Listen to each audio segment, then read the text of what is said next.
on the one hand, let's say there's this culture of science and a culture of innovation, and naturally this happens automatically. You will have a counterculture, and counterculture is a misleading term here because I'm not saying one is better than the other. They're just simply kind of tugging away at each other, and sometimes one pulls away further, and then sometimes the pull is reversed in the other direction.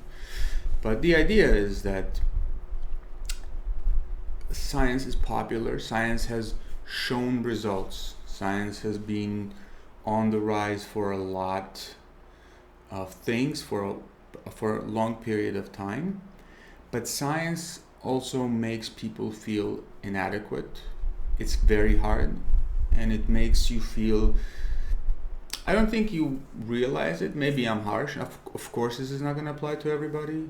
I feel stupid just having to say this every time. It's not for everybody.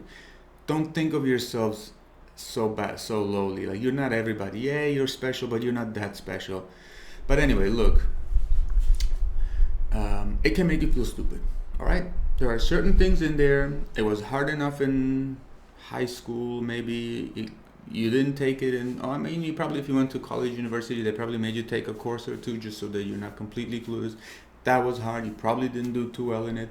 And even when it's your major, you can still appreciate how fucking hard it is. That's why I think sometimes you have this in the sciences themselves, where a person can have a pedigree in a scientific discipline, but the way they talk and behave, it just sounds like there's like a split personality there, where like there's something they do for work, and then there's just the way they feel about the world are completely different things. Anyway, so science has one critical flaw that probably prevented it from becoming even bigger than it really is already. And that is that it cannot offer you guarantees. This is a baked-in proposition of science. If science had guarantees, it would not have worked. It would have been abandoned a long time ago, because we would have realized that, like, man, we were clearly wrong about a bunch of stuff. There's more to the stuff that we thought. And there's always somebody waiting to tell you, see, I told you.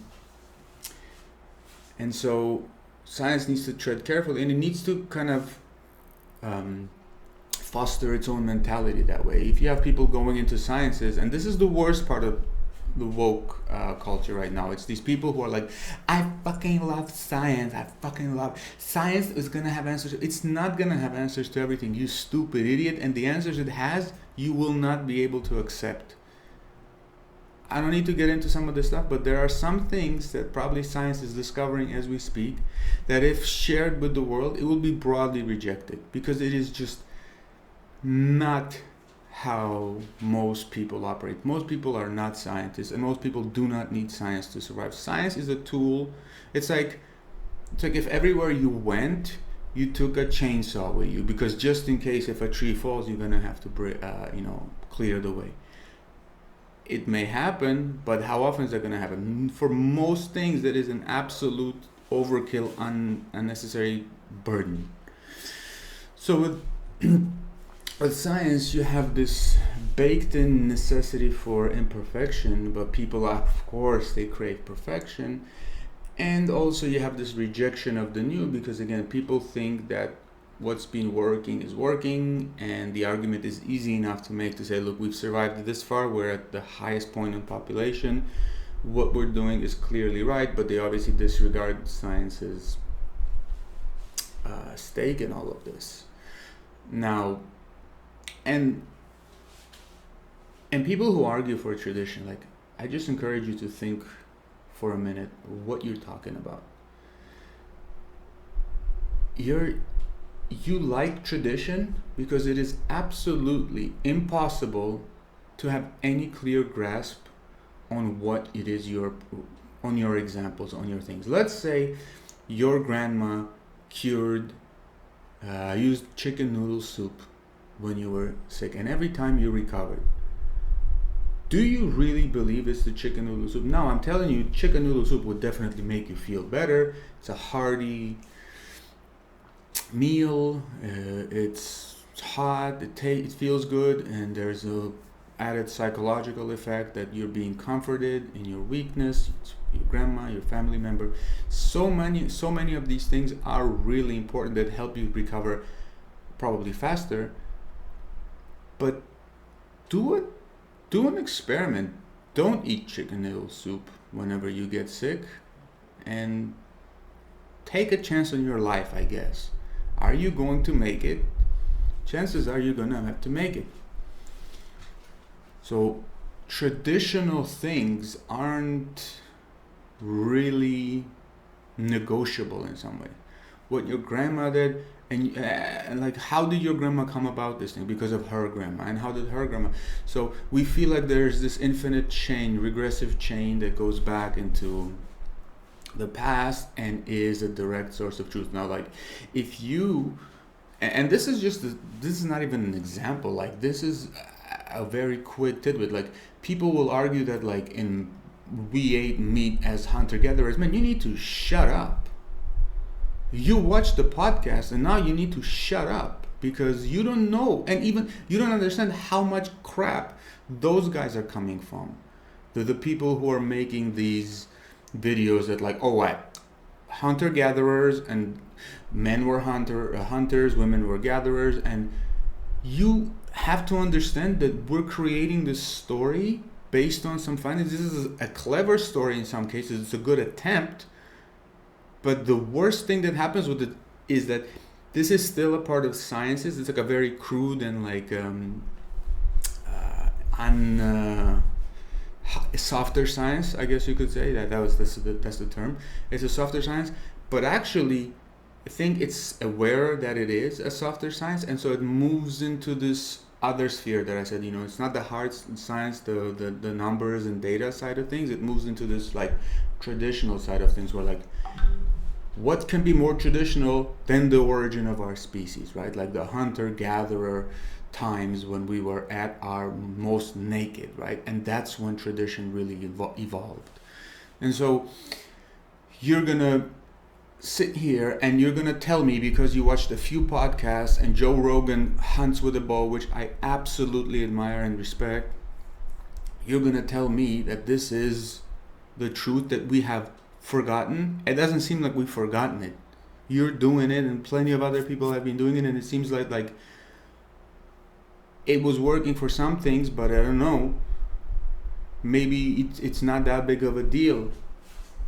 So they'll bite onto these things, and they don't realize that this is some interpretation. Just like we got some things wrong with those other harder sciences, or I shouldn't really say wrong, we added to the knowledge, they were incomplete. These things are really sort of like arts. You're taking a piece of very distorted and incomplete information. There's some fossils in some dirt that somebody dug up. We're doing our best to preserve it, and by the effing way, well, what do you think carbon dating and all this other stuff that we use to kind of gauge how old the skeleton is? You think you can dig up a skeleton and you can say that this is from a hunter-gatherer period versus from like 100 years ago when somebody murdered someone in the backyard or in the forest somewhere? Do you think you can do that? Like, maybe visually there'll be a difference between an old and an older bone, but how the hell do you know? You dug up this bone. This is an old bone. It looks pretty freaking old. It's covered in dirt. No one's been in this area for centuries. But there's a big freaking difference between 300-year-old skeleton and a 10,000-year-old skeleton. How can you tell, Mr. Tradition? You can't tell. So we get these fossils, we get some bits, we dig a bit more, and we realize like, oh, there's a spear, tip of a spear. It's not even a spear. Like, let's say you'll be like an edge, object with an edge. Clearly, you can extrapolate that this is a sort of weapon, a crude weapon from back in the day. And so you start putting two and two together, but you have to realize you're putting two and two together. You're not exactly uncovering the truth. There is no truth there. This could have been a spear that they fought to the death with, and the other guy's body got carried away, and you're creating this scenario there where they're sitting and chopping meat and they're eating meat, and it's probably raw because now we're gonna have raw meat diet, a fad soon enough. So they're eating meat, and then there was the second skeleton there was a female because of hip bones, which fine, but this could have been a bunch of other things, less likely probably. But the thing is, you don't know jack shit. You heard it from a podcast, like 10 layers distilled, because it needs to be a story that they can sell to you. If they're gonna start talking to you about carbon dating, they're gonna start talking to you about Mesozoic eras, which is not even close to that. They talk about fossils, they talk about the sedimentation, and all. You're gonna tune the F out. You have to understand that. No one likes science for that reason. Like, it's not a good enough tool. Nobody in politics uses science. You don't use a hammer mallet to what would you not use it for? It's a pretty useful tool. You don't use it to jumpstart a car or something like that. It's just the wrong tool. Like, you don't use it to fix a dent on the car. Let's put it that way. It's a huge and powerful tool, but that's just not how you do things. You will never convince anybody, because once you start pumping facts into someone's brain, the brain starts going, oh my God, I'm losing it. Too much, hold off on the information. But a story, a brain can follow along easily, because that's what it's doing always. It's always creating a story. So we fall for stories, but then we conveniently forget that these stories, if supposedly they're true, they gotta have some scientific backing behind them. They can't just be things that are counterculture. That's why the counter is not shouldn't be seen as a negative term. This is just something that's an alternative, and if you don't have an alternative, then that sort of science is wrong. But there has to be a way out, right? We could have gotten some things wrong, and I think any good scientist will be aware of that. That, look, I'm talking about something here. It's the best I can do. I've done a lot of the work for these people. I've isolated these variables. I've run it through these other scenarios, and I think the highest chance of what makes the most sense right now, that has the highest chance of panning out in later experiments, is this one. But it could also be other things. And don't forget, there's an amazing expression that you have to remind yourself over and over and over again. Truth is stranger than fiction. There is absolutely, this has been so provably correct in my experience, and I think in everybody's, that you simply cannot deny this. So we want to accept facts that are easily compiled, easily fit together like a puzzle. This is not how the universe works. The universe couldn't give two shits about how it's arranging itself. Things are a constant mix. Sometimes two things will fit, but our brain says, oh, because this fits into that, it was designed. No, you're a bad designer. You don't know what the hell you're talking about. If the universe was designed, and this is the best the designer could have done, pray for mercy, my man. I'm telling you, pray for mercy. So, I gotta put myself back on track over here and get to the meat of the argument. Puns absolutely intended. So all of that, TLDR, I'm going to say that you think you're on the contrary side of it. You think you're the traditional, or you think you're the scientist. Science needs storytelling, and storytelling needs science if it is to be a mode of discovery, if we are to advance our knowledge. It's as simple as that. You can't go into a room filled with people, drop numbers, stats, charts, and then think like realistically in your head that you've convinced them. Likewise, you can't go around, get a bunch of people riled up, and think you've just spoke the truth and you're doing them all a favor. Because guess who did that kind of shit? Alright.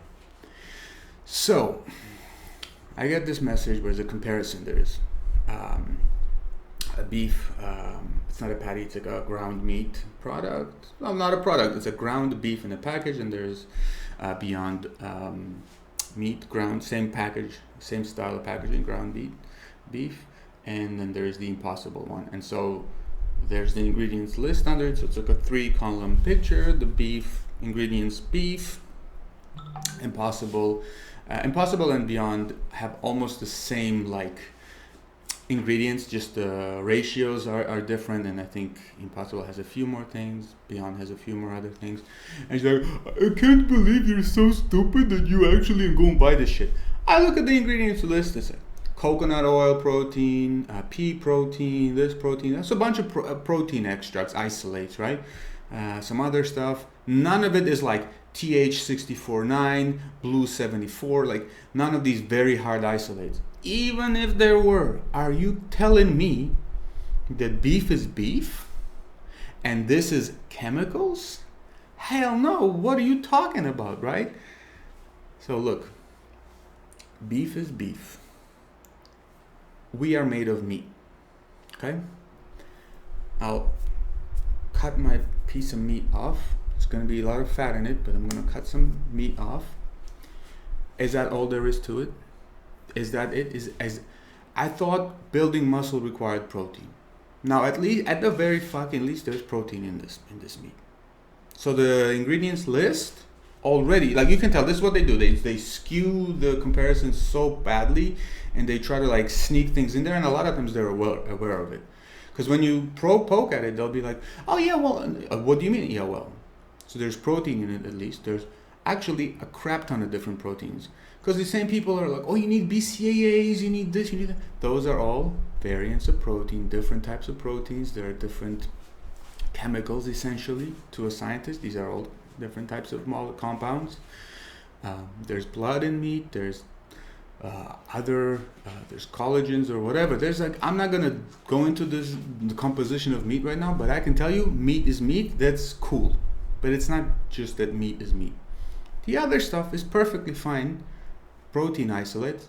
The same people who would tell you this is unhealthy are the same people who pound protein shakes every day. Okay, let's say they don't. So I gotta ask myself now, why? Why is this pull so strong?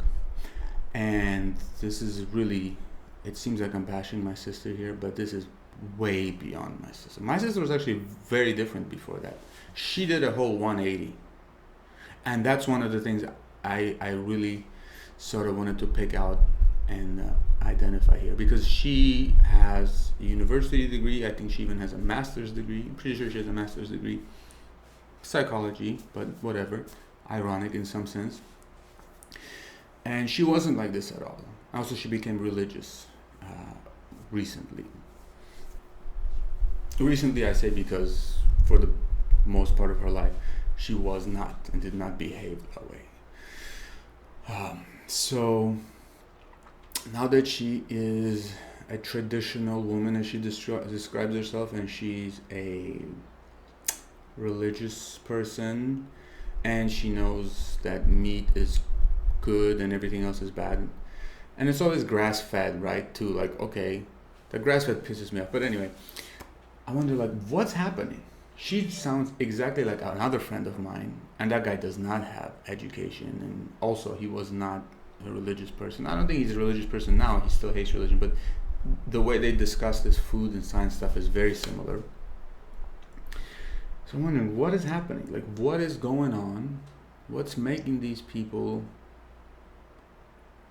kind of disregard honesty? Because at the end of the day, I think this is all about honesty. You have to ask yourself, okay, I've seen this and I've seen that. I'm going with that. I don't care. I like this more. And you have to be honest about that. And you have to say, I'm doing this because this fits my view more than the other one. The other one, I and this one I'm leading into it now. It says, I don't understand this other one, and I'm not sure about it. And here's what that inevitably brings out, and this is the crux of all of it. I could be wrong there. This one I understand. It's solid. It has a proven track record. In this case, the meat. This other shit, they've been wrong. They've admitted to being wrong. But guess what's worse than them being wrong? I could be wrong. So I could be wrong, and it could F me up. I could die. The brain ramps up really quickly into survival mode. I could die. Other people could die as a result of me. Kids. I could harm people. But all that fucking shit aside, I want to live good. I don't want to get nothing wrong. I am, as I like to call myself, a genius. I'm a genius, okay? So for me to get things wrong is out of the question. Now this is how everyone's brain works. I can tell you that mine doesn't, and I'm special, and I'll be a liar. This is what I'm talking about, honesty. If you want to be honest with yourself, you have to understand that that person that I just described, that I've been like metaphorically referring to as these people, and I gave you an example of as my sister and my other friend, lives inside of me as well. It lives in everyone. But there's a tug of war, like I said, and sometimes one side's going to win and another side's going to win. It is inevitable that in some people, and it's okay, the other side wins. If we don't have the other side, we're going to go too deep in one way and we could fuck ourselves over. We need sometimes somebody to tell us, wait. Linear progress is impossible. But there's another thing that's bugging me now. How is it that so many people refuse to be honest with themselves? Refuse to take a risk on being wrong? And I think this is what has been bugging me for a long time about our education system. And I bring a lot of our modern ailments, things that are ruining us as species in a way, right? As a planet, a society. It comes down to the very early stages of our lives, the very early points of education for us. I'm gonna put the family education and like traditional education, things you learn at home, aside, because that's one thing, and I think that can be a bit more easily corrected, because the same factor I just gave to you about being right or wrong will make a person change their views if they clearly realize that, a lot of these things are really kind of shown to be wrong more than not, because a lot of traditional teachings would be wrong. But on the other side, there is the school education, the one that trains this reinforcement of wrong is bad and you have to get it right. That, I think, is the real killer and the real deal in all of this. So here's what happens. Soon as you go to school, you are reinforcing this habit in your brain that you have to pass tests, you gotta get things right, you have to get the answers right, or you're wrong, you're gonna fall behind, you're failing. It's an extremely obvious and profound connection that the school always makes for you that says you're wrong, you're failing. Low grade is a failure, low grade comes from wrong answers. This is not up for discussion. This is not something that I made up. This is how most schools work, public and private. I think if there are some, like some Montessori or some of the new age schools that do not use grading systems this way, maybe I would be curious to see how the kids have grown out of that. But I would take a chance on my reputation to say that these schools are so minor that for those kids, to grow up and have their impact penetrate the zeitgeist or have a critical mass on the majority or on the society is going to take so long it might never happen. The scale of those institutions is too small, which means like for every student that graduates from a school that, let's say, does not enforce this right, wrong, fail, pass mentality, you have like 1 million that do. So the ratios are completely off. Now, this has been, again, a subject discussed for a long time. I've been exposed to this in school, and I thought that and I have to admit now, it's not an easy thing to tackle. You give up grades, nothing matters. you tell people that like, oh no, it's okay, just do this and you're gonna be good. So they hand in a paper to you with math where like everything is clearly wrong, and you're like, I hope you're gonna have a, I don't know, you'll find good work as a expletive, whatever, like some derogatory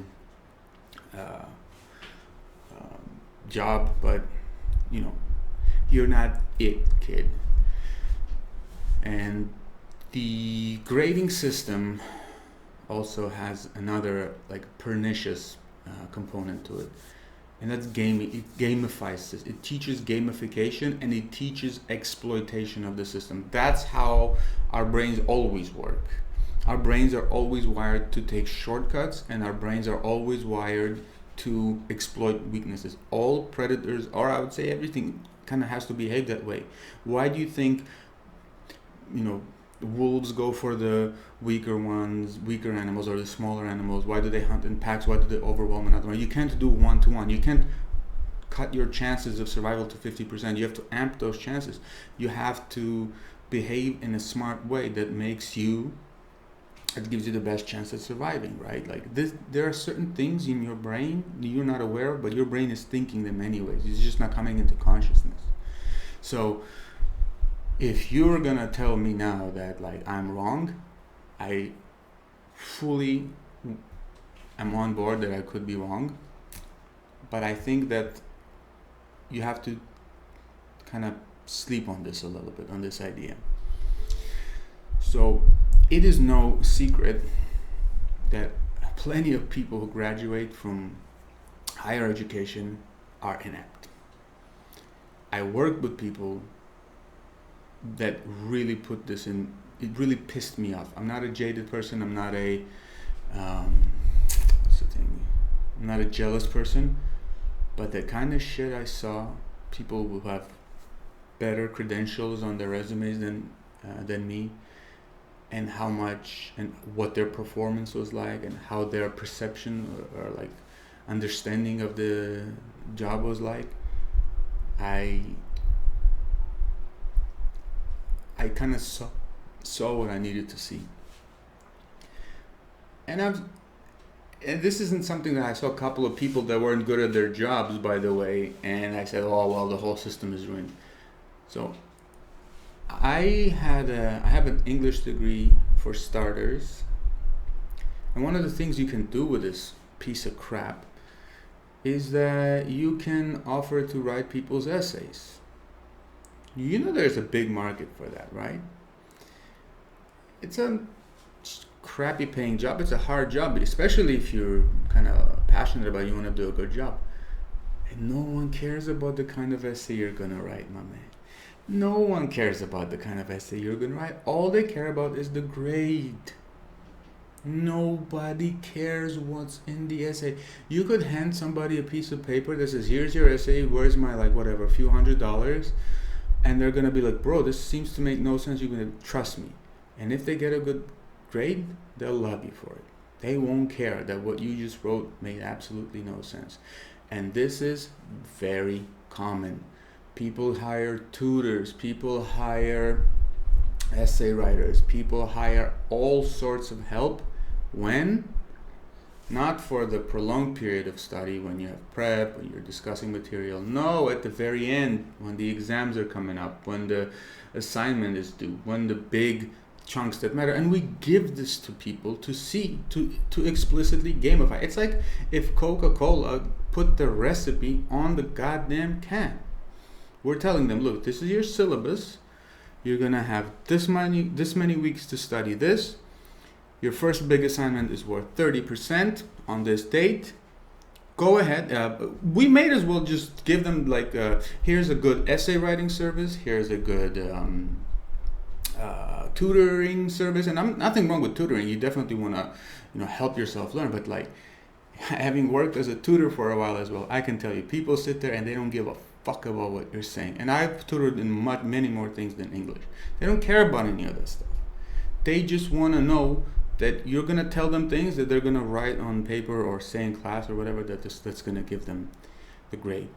They only want the grade because the shortcut is this: grade equals success, success equals job, or success just equals some piece of paper that they can use to make money. Very normal and very reasonable perspective. But the brain develops habits, as we know. So over time, this mentality has been reinforced. It's not just that you want grades, you need to exploit weaknesses in the system. And we create systems that have clear weaknesses, and we're just giving it to those either smart enough or careless enough or evil enough, quote unquote, who are willing to press on those soft spots. So you have people constantly worried about being wrong. And you have the most powerful tool in the world telling them that they could be wrong if they use it. What do you think is going to happen? We have to discourage this mentality of being wrong if we want to reduce the effect of clickbait, if we want to reduce the effect of fake news and all this other kind of crap. We have to encourage people to just be thinkers, and if they're not good thinkers, we have to encourage them to ask questions. We have to encourage people to be vulnerable, because currently being vulnerable is a weakness. Being vulnerable is stupid.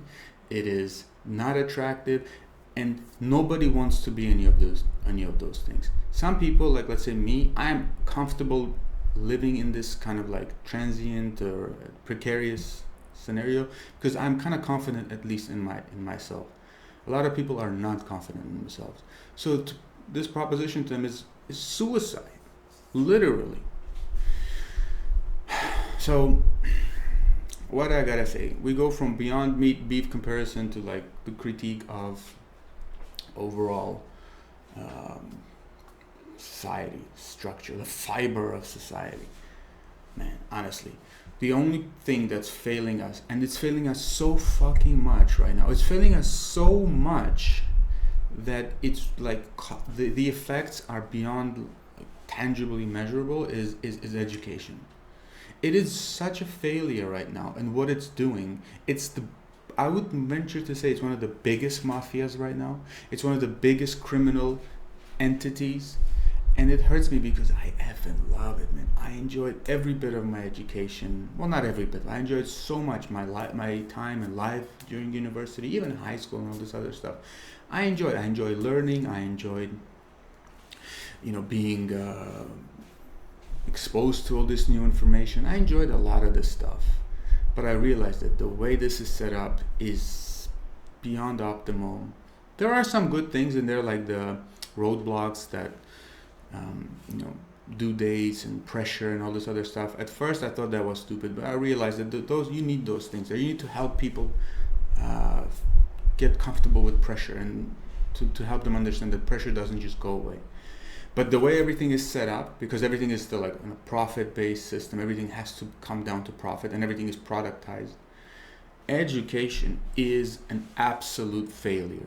It's going along the lines of religion in the sense that religion was very much a necessity, and it probably saved humanity, and it was absolutely essential for the stages of humanity where it evolved.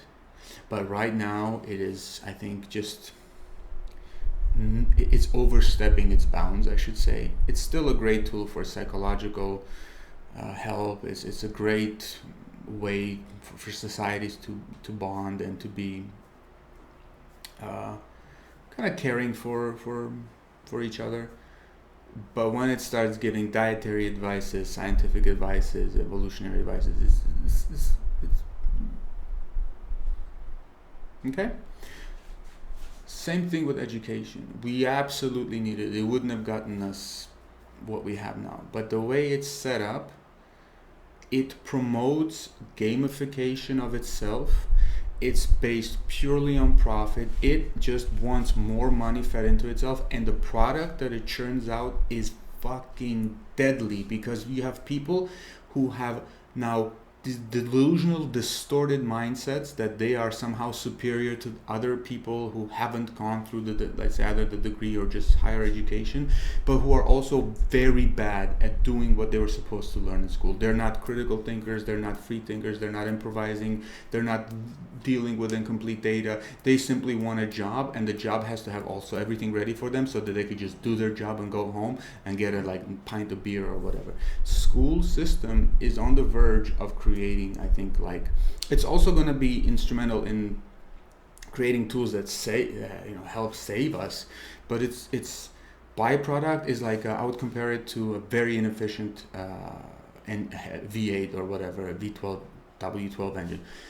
It can produce a lot of power, but the emissions are insane. It's pollute. I guess not just an engine. I would compare it to a car that doesn't have the catalytic converter on, because it's too much of a liability or whatever. It takes so much to power it, and it produces so much waste that I think the waste overall can engulf itself, unless we outpace the waste production with something better, like a nice filter. So, the metaphor aside, that's a rant, and that's all it's ever going to be.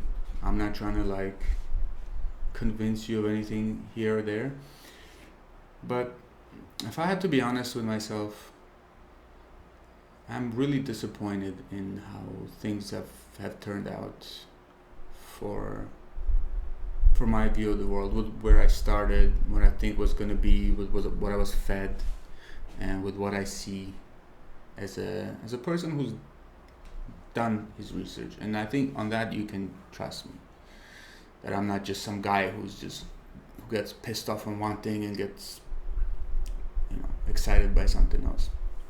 I wouldn't put myself on either of these two spectrums. I'm not exactly a scientist, but I'm not a traditionalist either.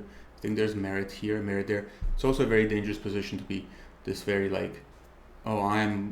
everybody's right. Not everybody's right. There's clearly people who are wrong on one side and clearly people who are wrong on the other side. There have been scientists who have been clearly wrong because simply they have the title of science. And don't forget, now we can sort of start plugging some of these things back in. We're like, oh, you're producing scientists, but if you don't have control of your gamification process or of the filter, you don't filter out your product effectively. I know enough people who have gone through the systems, who have graduated with lofty degrees, that it wasn't their work. Let's just put it that way. And on the other side, you have people who are extremely confident in what they know, these traditional people, and who don't know jack shit. Because you ask them a couple of questions, and the topic is now all of a sudden you're discussing the situation in Palestine and Israel, but you started with Beyond Meat. You have those kinds of people there as well, complete deranged lunatics as well. My language is strong sometimes, but be honest with yourself, and that way you won't get offended. Are you a lunatic? Embrace it. Are you deranged? Embrace it. You probably already did. Anyway, so long story short, education needs to be reformed big time. I don't know. And after all this, for me to tell you we just have to stop, grading. No, that's not how it is. You can just tell people to go to school for how many years it takes these days, and not reward them for it. At the same time, how do you measure what they are good at, what they're bad at, and how they perform? And that's needed, because if you do that, if you all of a sudden get so soft and you say, oh, well, look, let's just let these guys have it, and it doesn't really matter anyway, you're going to get out competed fast. You're going to have to put pressure on people somehow. So one of the pressures is grades. Look, you're going to have to do some things, and some things really can be measured. If you're going to come up with wrong answers on math, you're wrong. And one of the things I hated a lot about the English faculties and disciplines is they wouldn't tell you that you're wrong about that stuff. So I'll go, there's no wrong answers. If you're gonna tell me that you read Romeo and Juliet, and you're gonna tell me that Romeo is gay, I don't know. Am I wrong? So there is clearly right and wrong answers, but we can't penalize people for it. So like a person shouldn't be like, fuck. If I think Romeo is gay. Like honestly, the way he behaves, he's freaking gay. Because you need sometimes, maybe there is something there. Maybe we all got misled by the fact that he's pining for Juliet, but we're like, no, he's actually a repressed gay dude, right? Like you need to let people express something that they want to express, but if you are always going to be like, you get this wrong, all your friends are going to move on and you're going to stay behind. Like imagine what kind of psychological stress that is. All your friends are going to move on, you're going to get left behind. Just imagine what kind of psychological stress that will do to a person. You can't have them too soft either. And you can't have everything willy-nilly either. So what do? I don't know. So in my mind, something needs to be, you can't concentrate these grades. You need to have them spread out. Like you don't have one assignment. And I would do this, for example, this is for starters. Get rid of homework because no one likes it. And again, why does no one like it? There is nothing attached to it. Doing homework is, yeah, there's some grading to it, but it's shit. Do an assignment a week. And this assignment is going to be like cumulative, like, can't do math right now, but however many weeks there are for school, and obviously there are holidays and all this other stuff, you're going to have like an assignment that's worth like, don't even call it 5% because people are already smart. They might not be good at math, but they'll know that 5% isn't very much. So you don't want to be like, look, you're having a 5% assignment due today, and then the other thing is going to be 20. No. You're gonna have to keep up your pace, and you have to discourage this efficient bulk grading where like I know the date, 2 weeks ahead I'm gonna go to this guy. I'll pay him $200, $100, whatever. I mean, it depends on the school level as well, right? So like you're gonna pay him. He's gonna, and especially the lower schooling it is, the easier it is to gain, because like anybody can write a grade 8 paper, grade 10, 12 paper. Well, when you're getting into like universities in fourth year, they can be a bit more challenging, although not too much more challenging, but they are definitely more challenging. The kinds of grading, the grading that's applied is a bit more rigorous, right? So you want to discourage, like, people should get as much extra help as they want. They don't understand the subject, they should go get it, but they should feel like they want to go get it. And I think that what needs to happen is, instead of us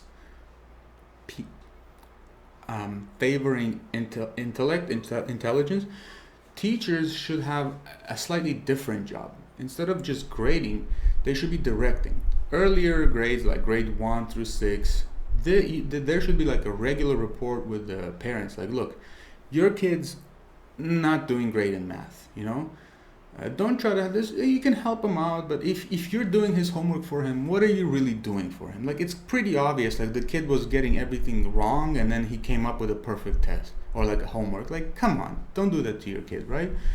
Let him be. He's great at painting. Let's say this other guy can't paint for shit like me, but he can be pretty decent at reading, writing comprehension. And maybe there are some kids that are not very good at any of this stuff. You think all these jobs are just going away? No, they're not. Well, you're gonna be like, listen, you're gonna have to spice things up in some area, try to figure something out with him, but move the kids along. Don't make them feel like they can't take chances and stuff. And this would be important. Like, you could say, look, your kid is doing, even it could be in all positive direction. So like, let's say kid's doing really well at math, but isn't really good, at writing papers. A teacher should approach the parent and should say, like, look, your kid's really good at math, but industry favors good communication. If he wants to be like, let's say, a leader, CEO in a company, he's going to need good communication. You don't have that much work to do in the math department. Hire a tutor for him, help him write better essays, see how he improves. If he improves, he improves. If not, he's going to have to improve later on anyways. The filter will eventually be the job market. But man, like, you don't want people to have this weird grade and right wrong mentality. It's crude. It's too crude. There's too much product on the market. There's too much options. There are too many people. There are too many things we know about. There is no right or wrong anymore. That idea is dead. It's dead because if you apply it to your day-to-day life, you're only hurting yourself. There are things that are more likely to be good. There are less likely to be good. Math is very good at showing you right or wrong. 5 plus 5 is 10, and that's about it. But even then, like, there are certain things you can represent this shit where, like, it might not be 10. Like, you know, those interesting math tricks or whatever. So I would say I've gone on for long enough, for sure. So I'm done. That's the best I can do. So grades need to be spread out over a course of the year, so you don't have to, like, imagine hiring a guy to write an essay instead of like 3 times or twice a year, 20 times a year. You're gonna go bankrupt. For what? For essays? No. You're not gonna do that. You might as well sit down and write it yourself. Forget homework. You have once or twice a week things to do, just do them. And the best way to encourage doing such things, or you could still call it homework, don't make them isolate themselves. They're gonna have to collab. What job is you and only you? By definition, in every workplace, you work with a team. It's always team. Yeah, great job, team. Yeah, team. We did it, team. As per my request, team. It's always fucking team. Why are you trying to tell kids to just be all on their own in their own little heads? Go chill with your friend, do it together. It doesn't matter, get it done. You both got it done, good. You're gonna have to lean on somebody in life. Nobody goes through life all alone. And Elon Musk, the kinds of guys that are Elon Musk, they don't need school. They'll be okay. They'll find ways to get the info they want, and they'll do things that they want to do. You don't have to hold their hands at all. But this excessive hand holding with these regular folks, it's not good. And regular folks like myself, just so nobody's feelings are hurt. Anyway, Beyond Meat is great. And Impossible Burgers, please come to Toronto. What the F, we have a big foodie scene here.